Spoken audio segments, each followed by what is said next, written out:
কি হলো গাইস, ধরো তোমার ক্লোজ কেউ আবার ক্লোজ কেউ না, মানে অপরিচিত কেউ আবার পরিচিত কেউ, ঠিক আছে?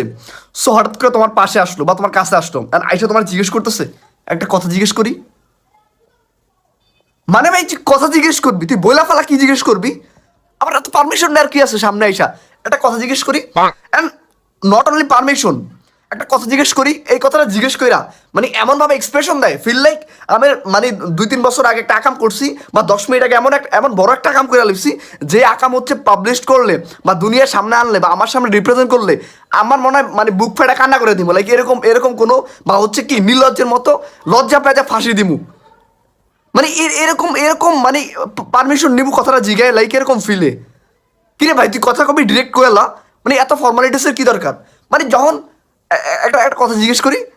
আরে ভাই এটা কল লাগালেই তো বুকের মধ্যে দাবদুব দাবদুব দাবদুব শুরু হয়ে যায়, মনে হয় প্রিভিয়াস কোনো আকাম টাকাম করছি, এমন বড় আকাম